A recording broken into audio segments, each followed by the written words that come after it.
Welcome to the HawkCast with your host, AJ Hawk. Beautiful face. Why don't you introduce yourself to everybody?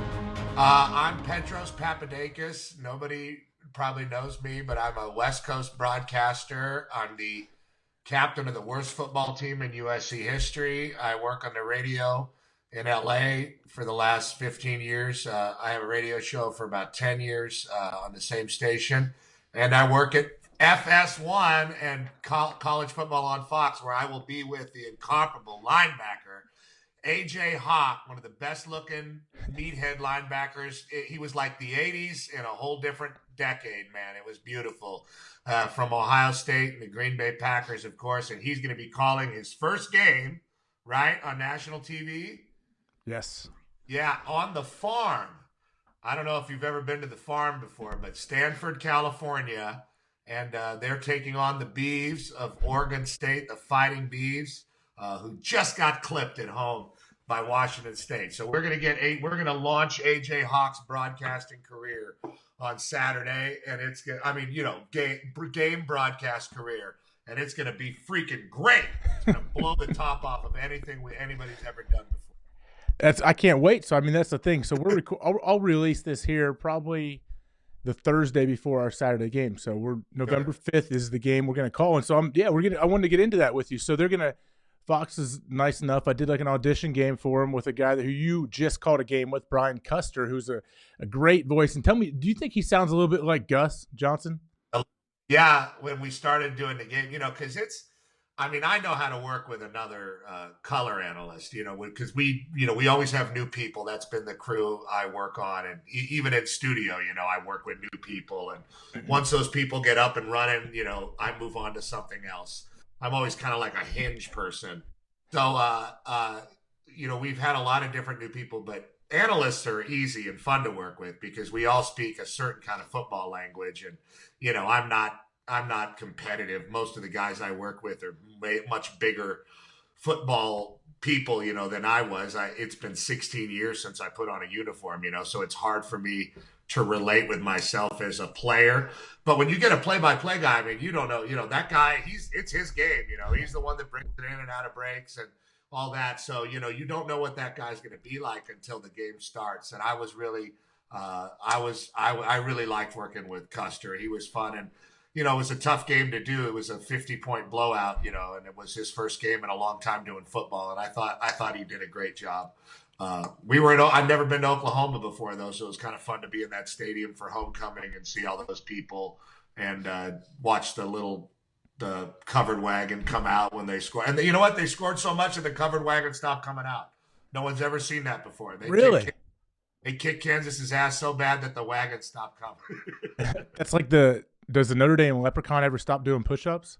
When I played, they had a black leprechaun in the 90s, and the guys on our team, they freaked out. They didn't like it. I'm not kidding. It was right before we played them in 1990, I guess 97. Yeah, 1997, and the guys in the tunnel, and we're right in the tunnel with them. You know how they stack you into the tunnel with your opposition, that little tunnel in South Bend, and it's a special place, right? It's one of the great places in college football. And I'll tell you, there was a big fight, and even Bob Davie hit the ground. And it was all because the leprechaun was black.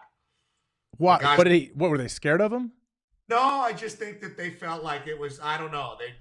They thought it was a joke or something. But also there were guys on our team, to be fair, AJ, that didn't understand why the guys were wearing kilts. Okay. They said, they're wearing dresses and why they, and they're like females and, it was the 90s. 97, isn't that about the year the Braveheart came out? Yeah, I was around there. Yeah. They should have shown them Braveheart. They'd have had a different opinion on those kilts, man. They probably maybe knew. I don't. They used to take us to a movie every week when I was at SC, and Pete Carroll killed the tradition. So I don't know if they do it anymore. They used to take us to a movie before every game in a movie theater. Jeez, who was your head coach? I played for a guy named John Robinson. Mm-hmm. The second time around, so he was a Hall of Fame coach at USC. The first time around, he won a title and had Charles White, Marcus Allen, and people like that. Then he's the winningest Rams coach of all time. He went to the LA Rams, and they had some great battles against the Joe Montana 49ers in those years, but they never ended up coming over the top and winning a Super Bowl or getting to one. And then he went back to USC. I played with him, and I got him fired, sadly. And then Paul Hackett took over, who was an offensive coordinator for many years with the Chiefs and the Niners and the Cowboys. West Coast offense guru, bald guy with no eyebrows. And we got him fired in 3 years, and then I was done. So I got 2 guys fired, and then in 2001, the first year I didn't play, Pete Carroll took over, and they were 6-6 that first year, and then they took off in 02, and a lot of guys I played with, including Carson, who I played with for 3 years. Carson Palmer won the Heisman, in 02, and that kind of started the whole. Matt Leinart started the next year, and even John David Booty and those guys, Mark Sanchez, they won Rose Bowls. They weren't winning titles, but they won Rose Bowls, and they were really dominant for a long time. Yeah, when I was in college, which was from 02 to 06, that was like, I felt like USC's heyday, where I think they need to get back to that, to where Snoop is in the end zone and Lindell White scoring touchdowns and dancing with them. And they, like, I hung out at a couple of different, like, award shows with like Leinart and Reggie Bush, and these dudes, like, it was like walking around with Brad Pitt like the whole time. There was a time in this town that I criticized those guys really heavily back in those days for some stuff that happened, and then I end up having to work with them later on TV. It's great, but but there was a time, and this is crazy to say if you're from LA, but there was a time that Matt Leinart and Reggie Bush were bigger than Kobe in this town. Wow. And that's the truth. SC football was on fire, and that those were those days. Did you play on that team? No, that would have been 2009. So you were in the league by then, cracking heads in the A-gap. But I remember Matt Barkley took a really crappy SC team to Ohio State. And it was early in the season when nobody really knows who's good or not. You just look at the emblem on the helmet, and they ended up winning at the Horseshoe with Carroll, and that was 2009. So I remember that, yeah. Well, speaking of Pete Carroll, so obviously we've seen how successful he is as a coach. What goes overlooked, it seems like, is his departure from SC. It was like, hey, I feel some sanctions and some situations coming. See ya. I'm going to the Seahawks. I'm wiping my hands. And then didn't they have like a 2-year bowl ban and multiple scholarships taken away? Yeah, they had the worst sanctions since SMU got put on USC, and it's a really interesting situation. Because, first of all, no coach, and, you played at a place very comparable to USC in tradition and the way people feel about the program, probably even more so, because Ohio's different than LA. But, people felt a certain kind of way about USC when Pete Carroll took off, and it was a great time. But there's a flip side to having guys that are bigger than Brad Pitt walking around, And what happened. It's not really what happened because, come on, I mean, let's not be naive. And in modern big-time college football, rules are broken and people take things, and 99.9% of that stuff goes unreported and it's looked upon as a normal. It was the way USC handled the aftermath. Once they started investigating USC, the NCAA, for the Reggie Bush stuff, USC did everything opposite on how you should handle the NCAA, which is a difficult entity, and it doesn't work like a court of law. It's not a great thing, but you have to deal with them. You have to. They're the governing body, and USC and whatever they did with the NCAA really screwed up to where they got these. They put them off. Pete Carroll wouldn't meet with them. They never produced Reggie Bush to make any kind of deposition. So the NCAA got angry and put the hammer on them. And people don't realize Pete Carroll would have been fired. No one would. They fired Mike Garrett, the athletic director, and he won a Heisman at USC. Pete was going to get fired. Nobody was going to survive those sanctions. He was going to get fired. And he didn't even know they were coming. He left for the NFL because he was always going to leave for the NFL. The timing looks exactly like you said. He saw it. He knew it was a bad scene, so he left. But what it really was is he was always looking for an NFL job. While he was at SC, he interviewed with Miami, He flew to Costa Rica like a secretive international agent and flew to Miami or Costa Rica to meet with the Huizingas or somebody when they owned the Dolphins. Jeez. He met with the Chargers. He was always trying to get a job on a coast because he's got to be by the water and snap his fingers. He was always trying to find a job by the coast that gave him control, personnel control. Mm-hmm. So once he found that, he took off. But it wasn't because of the sanctions. He was going to get fired, though. But looking back on those times, it's very interesting because what USC created was great, but in the end, they couldn't handle it. They couldn't control their own success, and that's a difficult thing to do. You've seen it in Ohio State. It's great to have a successful team. Look at Cardale Jones, mm-hmm. The guy that had this great success, and then he had a really hard time handling the success in the aftermath. And USC kept it going pretty well for a long time, but it collapsed, as all things do.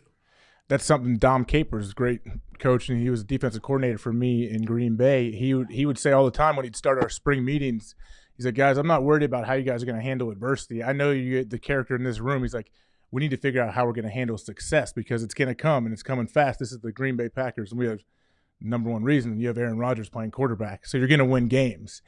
And it's true, man. At first, when I first heard it, I'm like, all right, I don't know. Like, I guess I was lucky enough to play on winning teams in college and early on in the NFL. And I'm like, man, Dom is so right. Like, how do you handle it when like good things are coming your way? Because people love to have haters. Oh, I don't listen to my haters. Yeah. But when all the people are patting them on the ass and sending them on their way and telling them how good they are, it's true, man. It gets the guys' heads for sure.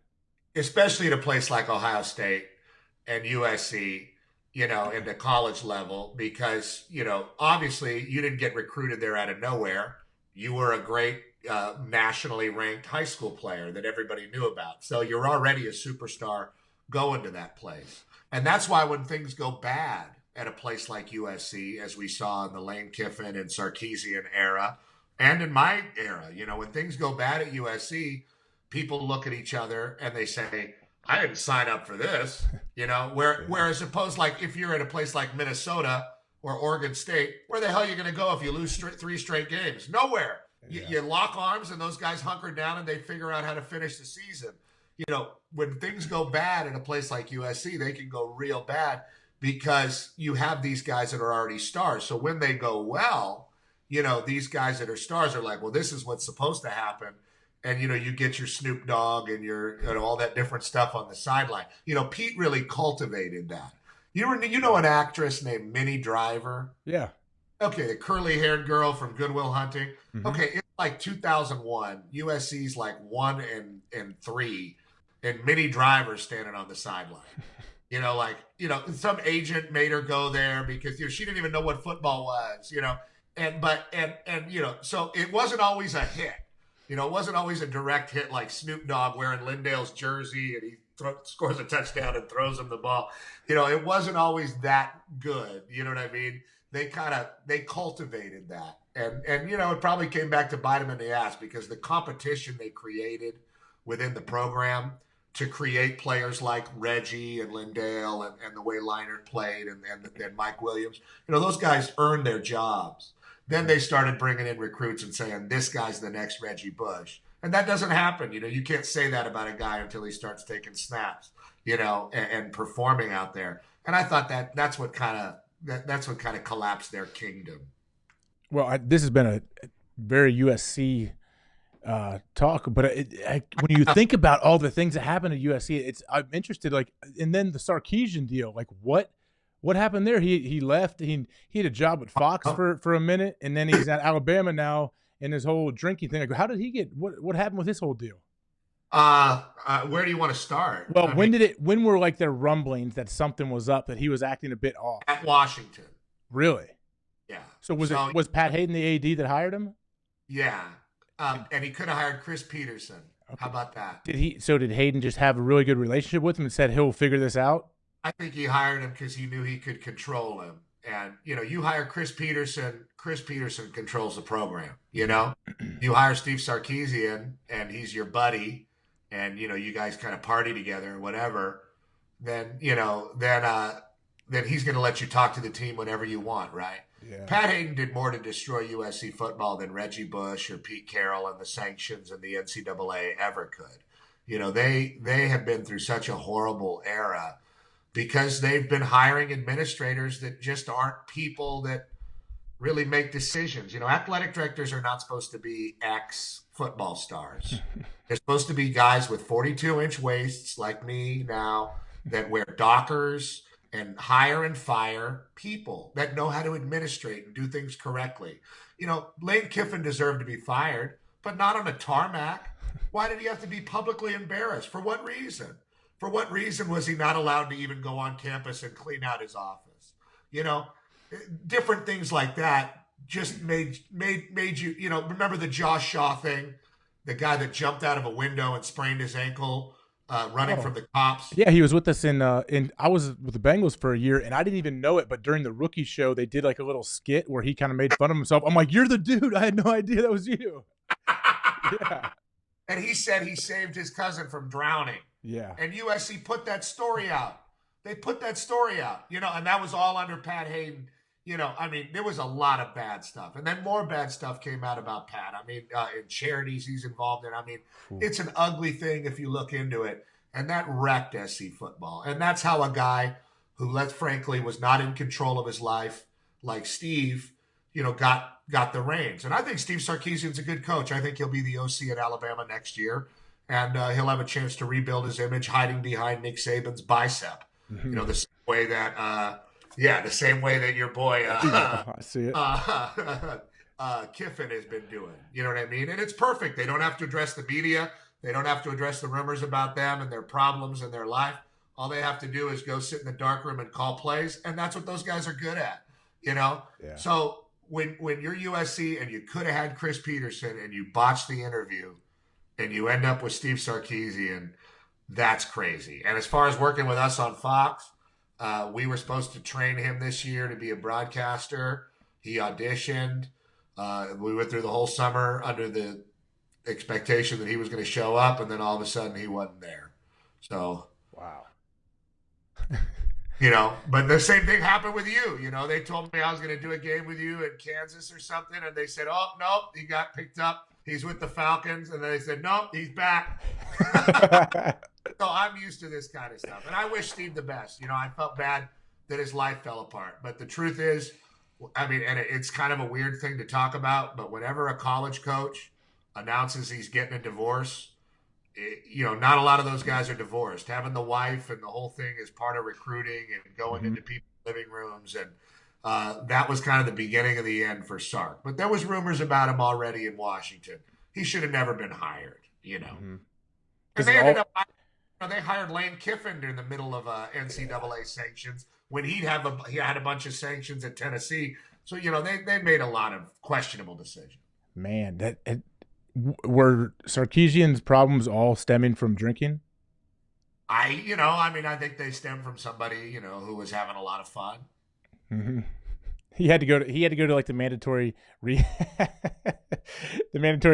where I'm going to get my life together. You know, like they asked. I don't know. You know, frankly, I think he had to go to rehab. It was very awkward for me because, you know, obviously I work in LA radio. I work 4 hours a day and I have an opinion on all these things and I'm kind of an idiot and I say things. And I talked a lot about this. And the next thing you know, it's like, hey, you're going to work with Steve. Are you okay with that? And I was like, yeah, is he okay with it? And they were like, oh, no, he was fine, I guess. You know, why? Did something happen? I was like, oh, my God. You know, so I ended up having a conversation with him and he was, you know, curious as to how, you know, what our schedule is and how we do things and stuff. And it was very cordial and very nice. And, you know, I helped him book his travel for our first game. And then he got a job at Alabama. But, you know, I just think he got the job at Alabama way earlier in the summer. Mm-hmm. And, you know, they announced it after Alabama played USC because that would have been a bad look. It just doesn't make sense otherwise. Who gets hired after the first game? Like, hey, you know, now we should hire Steve. Well, what a great flight home from Texas. Let's hire Steve Sarkeesian. You know, it doesn't quite work like that, I don't think. Well, I have to give Nick Saban a big hug if I ever see him because Sarkeesian is out. I get a chance to step in the booth with you guys. Oh, you're gonna get there anyway, man. You're gonna have fun doing college games. It's a lot of fun to be there and watch the kids play. Oh yeah, I'm looking forward to it, man. But I want to pivot quickly to something I wanted to get into earlier. I thought you were the best host ever on Pros versus Joes. How was that? How was that 3 seasons hosting it? How did you enjoy that? It was hard because I was doing the same kind of schedule that I'm doing in my life, which is a radio show every day. Wow. And games on the weekend and a local show on Sunday nights. And then during the week, late at night, like starting at like 9 o'clock, we'd start shooting all night on Pros versus Joes. And, I was just the host, the Pros versus Joes there's a reason I was the host. It was about the, Jerry Rice and all those different guys being out there. And, when I went on the audition, I thought it was a joke, and I'm kind of an irreverent person. And I went in there like barefoot with like a beanie on and was like, whatever, you guys can't effing do this. They're like, no, we're going to put a uniform on Bill Romanowski, and we're going to put a uniform on just, normal guys from the couch, and he's going to blow them up. And I was like, no, you're not. It it was the dumbest sounding thing I'd ever heard. And next thing you know, they'd hired me. And I said, well, I can't do it. I have all these games to do on the weekend, And they said, no, we'll get you a private jet. I was like, and I was like 25, 26 years old. And I was like, all right, okay, whatever. And so it just started that way. And it was always really hard. It was like a 6-week shoot. And I'd have like at least 2 or 3 nervous breakdowns, traveling around and freaking out and, almost dying of cold and, being threatened by Roy Jones Jr.'s bodyguard because I keep calling him Roy Williams because I'm always thinking about the safety, just stuff like that. It was, we'll have fun though. If you watch that show, we'll have fun telling stories because, weird stuff would happen. And I'm not like I don't know. I'm not like a sports fan-y type of person, like I don't care that it's, Jerry Rice or anybody, and it was, I care about like musicians and stuff like that. So I don't get starstruck about athletes. And that helped because we had some really, Jim McMahon would just be walking around naked. It was just weird. It was a weird time in my life. No, there's no doubt about it. It was strange. So you were doing the radio show? They fired you? Well, they fired the whole production, but Pros vs. Joes continued, I think for 1.5 seasons. With Strahan and Glazer. See, nobody remembers those years though. Yeah, it became a 6-day shoot, and they did it in like a sound stage. We would travel and do the stadiums, Yeah. And they did it in like a little sound stage and like just banged it out in 6 days, which would have been way cooler. But yeah, that was my only real reality show experience. But it was very interesting. Are you happy that you did it? Yeah, I got money. I don't do anything for any other reason than money as far as work goes. Yeah. Honestly, I don't want to be famous or cool. I'm way past all that. I have my radio show and we do these games for fun, and to make money. But like, I'm not trying to be like, I want to be, Kirk Herbstreit or I want to be John Madden or Seacrest. You want to be Seacrest? Yeah. Well, that used to be like, when I used to do interviews for jobs, and like even that Pros versus Joes, people would ask me like, where do you see yourself in 5 years? It's like, I don't know, I hope to be working, I'd like to work, and continue to work and make money. But Pros versus Joes was tough, man. That was a hard. I smoked cigarettes back then, so I'd smoke like 2 packs a night. And Daryl Strawberry, and I was like, before I was 30 years old. It was before and I'm almost 40 now. And I remember Daryl Strawberry was on the show, and he's a great guy, and he's an LA person, and he's from Crenshaw High School, so real inner city LA. And I was smoking, and it was late one night, and I was drinking like my 20th cup of coffee. It must have been morning or something. And he goes, "Man, P, how old are you?" And I was like, "Man, I'm 28." And he was like, "Damn, you've been living hard." if Daryl Strawberry tells you you've been living hard, you got to make a change. Oh, that's awesome. That's almost a compliment though, like especially a guy like Strawberry, because you're like a throwback. You're like the guys used to be and played baseball. We got so bored on that show. We opened a bar in like one of the little luxury suites in the Home Depot Center in Carson in LA. And, we just stocked it with a bunch of liquor. And like you'd see Bruce Smith from the Buffalo Bills, full pads, mixing a vodka cranberry, or Andre Rison or Rick Smits, trying to mix it. Hey, where is the tonic water? It was pretty funny. Full pads. That visual is my favorite. Yeah, the full pad. With the little straw, and it's Bruce Smith. Yeah, one of the best ever. It's a giant of a man. Yeah. Oh, I love it, man. Yeah, the Pros versus Joes, I feel like maybe that, I think I might have been aware of you before that, but that like put you on the map. I think that's where, honestly, the number one thing I remember from that show was guys running and hitting each other. But I remember the host, I didn't know you were smoking cigs and working 21 hours a day, but I remember the energy that you brought to the show. So it didn't show that you were run down. Oh yeah, no, I used to be able to pull it out of myself a lot better than I do now. But I still find a way. We still have. I still really get a lot out of working. Especially the radio show is part of my everyday life. But when you get to do 10 games or 11 games a year, and you get to kind of pull yourself and your own football career and your own football experience kind of out of the scenario, and it's just you as an experienced football person with a group of professional TV people watching a game and kind of interpreting it for the public. And it's really your opportunity to celebrate the guys that are playing, because most of them aren't going to play pro football. Mm-hmm. Most of them, this is their time to be on national TV, and it's their time to have their story told. And it's a privilege. It's fun to do. You know what I mean? And whatever game it is, there's always something fun about it, to enjoy. And I've been learning new things, this year. I usually did Pac-12 games my whole life, but this year, the first 4 cities, and I've been doing games for 16 years. I called Aaron Rodgers games when he was in college. That's how, it's been a long time. He's an old goat in the league, at this point. Yeah.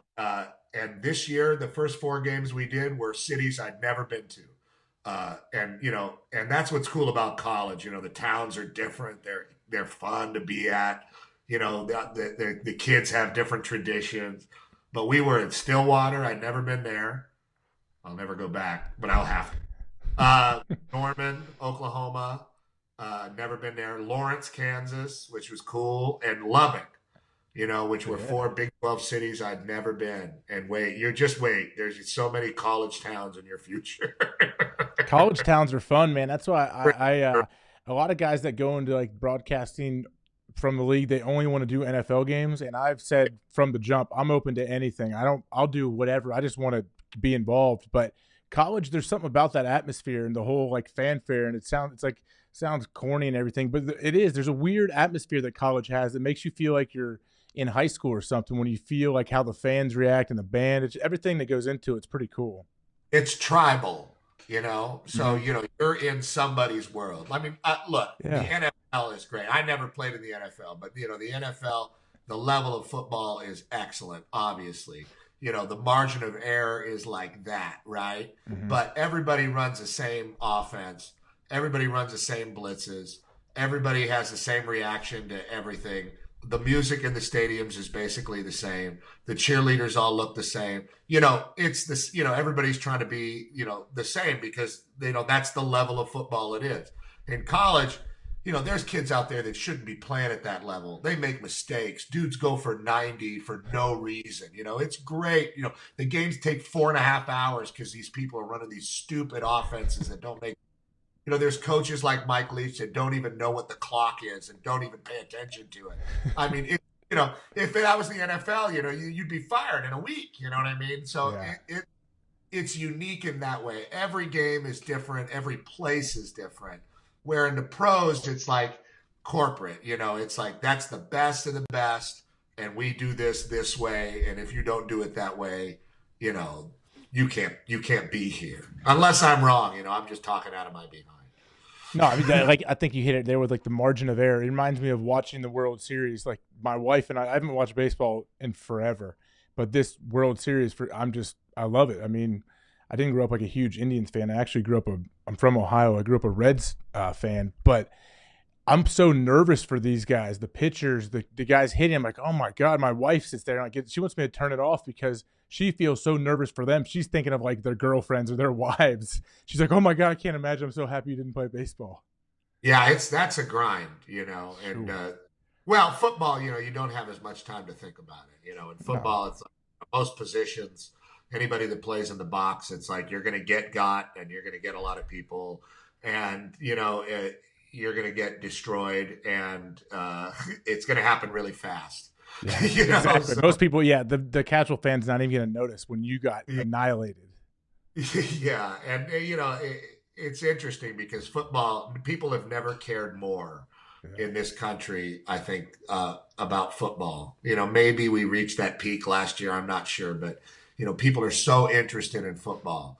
And the more interested people are in football, it's almost like the less they understand the sport, because people's interests are through video games and they're through fantasy football and, the things that take the flesh and blood person inside the pads away from the public. And it's already an inside out sport. Like, you don't know what you're saying about football unless you've been in a meeting or, been looked through a face mask, even if you just played in high school, it's really hard to say anything about the sport unless you've been in a uniform, Mm-hmm. So, but there's so many people that haven't, that are in love with the sport, and they have a hunger to know about the sport, and all the games are on TV, and there's more announcers, and there's more and more and more information. And it's interesting working in the media today and kind of trying to cut through that and, tell the story of the game. It's a challenge. When you are calling a game, do you find is it hard for you to like criticize a player if he made a mistake? No, you just find your way to do it. I mean, it's funny, I never thought I could do games. It never occurred to me that I could. And then when I started doing it, you just find yourself, saying what you hear other guys say growing up, you know what I mean? Yeah. Or use the same kind of intonation, you know what I mean? To you. And, you find your own voice in the process doing it. And it's a process, but, when you're doing the game, you don't, there are those guys, I guess, that nobody's good enough, right? And they can't do it like I did it, so that guy must suck or something like that. I've never looked at it like that because, frankly, I always, was kind of an underdog of a player myself. So, I'm always, try to give people the benefit of the doubt. If a guy does something dumb, you say he did something dumb. You don't say, that's the dumbest thing I've ever seen. What a dumbass. Gosh, that guy's so stupid. You don't, but you find a way, just like, we all, and any football player has done, especially at your level, has done enough interviews over his whole lifetime to know how to diplomatically say something, but, and also have your own voice, right? Mm-hmm. Being a football analyst on the game isn't very different from that, but most of the time, like for a guy like you, who's forgotten more about football than I'll ever know, right? I don't know about that, man. You're running tailback. Are you the last white tailback at USC? No, there was one guy after me, and they were still terrible. But yeah, there's only been since 1960, there's only been like 3 of us on scholarship, and I could name. But the point is, I didn't play in the NFL for, I've been broadcasting all these years, and the truth is, when it comes to guys who played a lot of football, you know what I mean? Sometimes the thing that they should say after a play is so obvious to them that they think it sounds stupid. You know what I mean? Mm-hmm. But that's what you should say. You know what I mean? Yeah. And because just because you know a lot of football, it's still a TV show, and you have to find a way. You're talking about sitting on the couch with your wife, you have to find a way to talk to a guy, maybe not like you, but a guy like, somebody who understands the sport or has played or, is friends with a coach or, somebody that really likes football and knows what a hot route is. and that guy's wife sitting next to him. So, you have to find what's in between those two. And, there's 1,000 ways to do it. I mean, look at John Gruden, and, he brings up the saw dog blitz, and, we're going to Okie that on the boundary and all that stuff. And some people really like that, and they feel like that's bringing them closer to the game, or there's other guys that, have a totally different style, that are a little bit more rudimentary. Or, look at Collinsworth. He just kind of laughs through a game, and he does a great job. But, it never seems like he's angry or too serious, but he is. He's just easy to listen to. Every guy is different, and it's just a matter of being yourself, but it takes a while to learn to do it. And every time I sit down in a booth to do a game, there's 100 tweets that say that I'm the fattest, sweatiest, ugliest, stupidest. My voice is like, chalk, nails on a chalkboard or sandpaper. I mean, and that's part of it too. It wasn't part of it when I started. When I started, it was before Twitter and all that. And, if you sucked on the game, people would have to yell at you in the crowd, which they did, or email your show and, tell you sucked. It was harder to tell you sucked. Twitter lets everybody tells you suck like the second you come on camera, and it doesn't matter who you are. Yeah. So that's kind of hard. That was a hard adjustment. But Twitter will ruin your life. I don't care who you are. Twitter will wreck your life. Oh, I promise you, some of the biggest stars on the planet are sitting there just shaking with anxiety. Look at their mentions. I'm sure people that we think maybe are like the most confident. People that just think are so like Twitter would be so beneath them, it just probably shakes them to the core, thinking of the stuff that people are going to say to them. Yeah, it's pretty interesting watching that and how it developed in this. I think it's okay though. Like you better be getting some criticism, because the worst thing that could happen is people being completely indifferent to what you're doing and just could care less. It's just, he's there doing his thing, and people don't even pay attention. We'll watch the games on mute, or in a bar. So yeah, and it's fun to get feedback as long as you don't take it too seriously. For your radio show though, which is gigantic, the Petros and Money Show, how many years is that running now? 10. And so you're 4 hours live on air every single day. Yeah. Is it every LA sport or nationwide? What is it? It was a national show for a few years on the network, but and we had success doing it and enjoyed it. I kind of wanted to get back to the local thing. It was our boss was in charge and still is in charge of Fox Sports Radio, and he pulled us off it to put us back local when kind of around the time we picked up the Dodgers, because we were going to have to do local shows around the Dodgers. And anyway, but it was both. So the point is, and yeah, I've been doing it a long time. And that's an interesting thing, because that's changed a lot, since I started doing that work. That sports talk radio has changed a lot. And how has it changed? I think social media has changed everything. It's changed the way everybody does everything. I mean, there weren't really podcasts when I started doing radio. You either heard the show or you didn't. There was no website people could go to and listen live, and there were podcast segments that were listen to interviews, or I mean, that stuff just didn't really exist. And Twitter got going, and MySpace was like brand new when I started doing Twitter. Social media really changed things a lot, and I think trying to act like you're some kind of expert in every sport or have it like super figured out just because you're on the air, I think that kind of changed. It used to be like if somebody called and asked you about the Kansas City Royals batting lineup, you'd be like, trying to figure it out, trying to think about something to say. And I think the world is like now to where you can say, what the hell are you talking about? Nobody knows a thing. Shut up. And you could just do, and I've turned my radio show into it's stupid. I'll call, like every once in a while, I'll say, we want to take calls, and, we want your predictions on how many games the Lakers are going to win. So I'll get all the, phone lines will light up, and we'll take a call and say, what do you think? They'll what do you think, man? And get the guy all excited, and he starts talking. and then really, and he's really into it. He's getting his take live on the show like he's on Rome or something. And really slowly, we just fade him out. And then we play a song and we all dance around. And the next guy, same deal. I mean, we do it to like 12, and it never gets old, That's kind of, I do a show that kind of makes fun of doing sports talk, but we get down and dirty, if there's stories that have to be told and we have guests on and we ask real questions and we do the job. But a lot of the show is just kind of making fun of the genre itself, because in LA, if you take yourself too seriously, they'll laugh you out of town. Do you have guests come in like from that are not playing sports, like musicians and everybody like that? We've had, but only the weirdos, Like who? Like Michael Bolton. Oh, he's the best. I played golf with him. I love Michael Bolton. He came in. We have all kinds of musicians. Mike Ness from Social Distortion. Eddie Money. Glenn Fry before he died.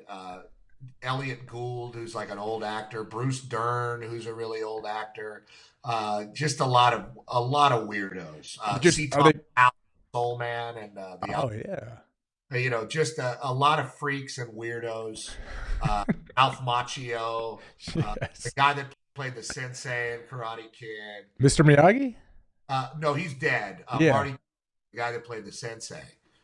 Fear does not exist in this dojo. Yes. Have you had I'm blanking on his name. Billy Zabka. Billy Zabka. Yeah, I've been at a few charity events with Billy.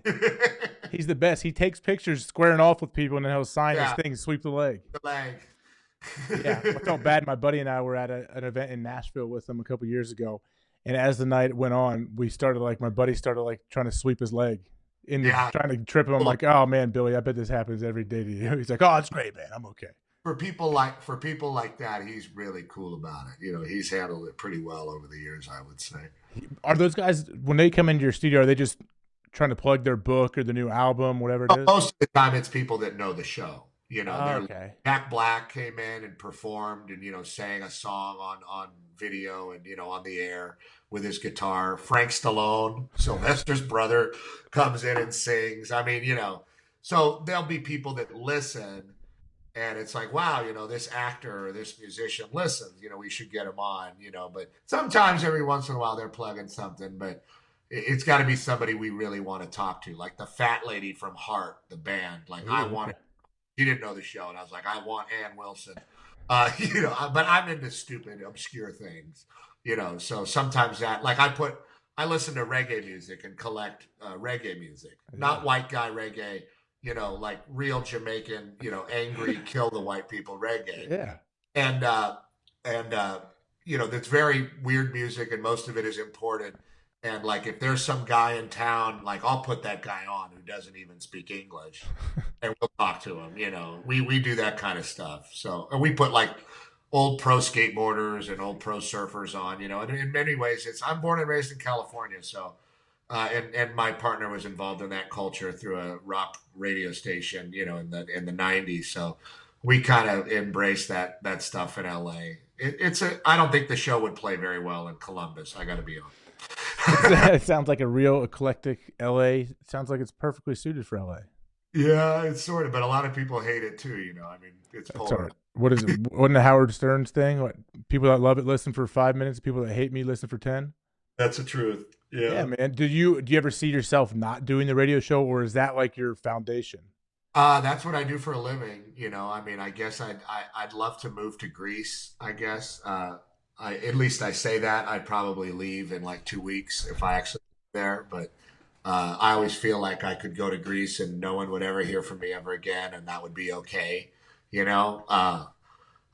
So that's my dream. But you could do it from Greece, though. That's the thing. Yeah, that's a problem. Yeah, that's a problem. I don't think anybody would want to hear about what's happening in the islands. But if I'm in LA and I'm not doing radio, I'd probably be pretty miserable. That's kind of that's what I do, and we have a good time doing it. We still laugh a whole bunch and enjoy doing the show.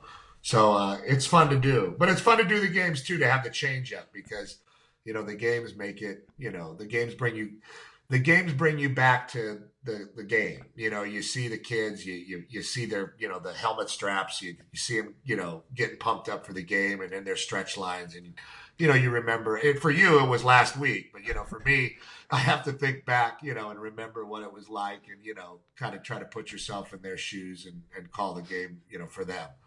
Yeah, man. Well, I'm gonna wrap this thing up and let you roll with your 7 different jobs, and you've already been speaking on air. Is Randall Cobb coming on? Who's coming on? No, you're in for now, man. I'm traveling. I've got to go meet you out there in the show. Do the game, man. Who you say, Ray Nitschke? I've heard some awesome stories about Ray Nitschke back in the day when he was playing. Man. Talk about old school throwback. That's the guy right there. He's awesome. They so let's say for this weekend and you're going to the game at Stanford, will you do your radio show from somewhere in California, or will you be in LA? How are you going to do it? Actually, that's a big point of contention for me this week because my radio show, because we have a Clipper game or something on Friday, it's moved back because I still have to go on even if my game even if a game is on when we're on, they'll just back us up and move us into another time slot. Oh, so geez. My show's going to start at 1 on Friday. So I had to get them to turn on the booth in the Stanford stadium, which we do often in other stadiums. But Stanford's always a little tricky because it's a private school and it's like going to Harvard. It's a bougie place. So getting them to do it was a challenge. But they're going to do it. So I'm going to do the meetings. And then we're going to walk up and you're going to come on the radio show after you eat or before or whenever you want to. And we're going to do the show from the booth for about 4 hours. And then we're going to have a production meeting with or without me. And then we're going to a special Greek restaurant on University or right off University Avenue called Evia in Palo Alto that is excellent. I had him make the reservation for us 2 weeks ago. So we have a big weekend planned for you, AJ Hawk. Oh, man, I can't wait. That brings me back to my roots. My best friend growing up was a big Greek guy, and I was just texting with him before I came on here, and he was juiced. I was talking to you, man. You Greeks run together. You guys stick together. You have real Greeks out there in the Midwest. I'm just a poser LA Greek. Hey, your name works. That's for sure, though. Yeah. All right, man. Petros on the farm, AJ. I'm looking forward to it, man. Yeah, Thanks for having me. It's gonna be fun, man. Where can people find you if they want to check you or your show, whatever?